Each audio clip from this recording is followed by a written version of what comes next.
Serpol est une société du groupe Serfim qui a été créée en 1875. Serpol est né en 1983 et centre ses activités autour de 5 métiers: la dépollution des sols et des nappes phréatiques, le désamiantage et la décontamination, la gestion de déchets dangereux, la gestion globale de centres d'enfouissement et un nouveau métier depuis le début de cette année qui est le traitement d'affluents industriels.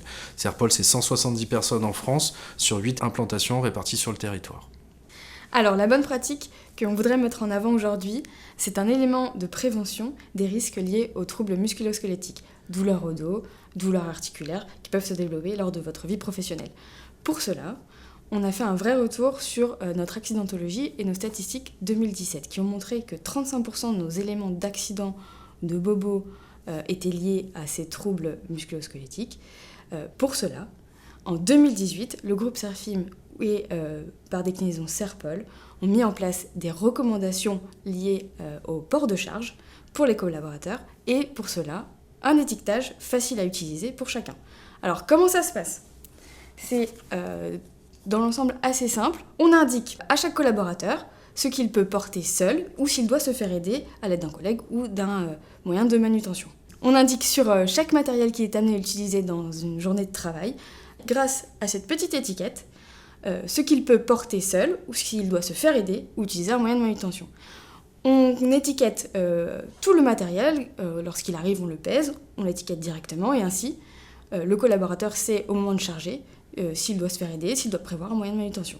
Ça a permis à nos salariés d'être accompagnés au niveau de la charge à porter, savoir si ce qu'ils avaient à porter était dans leur aptitude physique ou pas. Et du coup, ne pas forcer, ne pas arriver à la blessure en pensant bien faire. Les résultats que nous apporte cette bonne pratique, c'est en premier lieu l'application de la culture sécurité de l'entreprise avec la recherche du zéro accident et la diminution des risques. Et ça a aussi des apports très positifs en termes d'organisation des chantiers et de définition des moyens de manutention, de transport qui sont nécessaires pour mobiliser nos équipements sur les différents chantiers. En termes de résultats, ça nous a apporté également une réflexion sur notre vie personnelle, puisque prendre l'habitude de regarder, de rechercher le poids pour ne pas se faire mal au dos, ça nous amène au quotidien à se poser la question également à la maison, est-ce que c'est pas trop lourd, est-ce qu'il faut pas être plutôt 2 pour le porter, et de chercher par exemple sur un sac de ciment quand on bricole à la maison son poids et savoir de fait est-ce qu'il vaut mieux prendre un moyen de manutention ou est-ce que je peux charger seul à la main.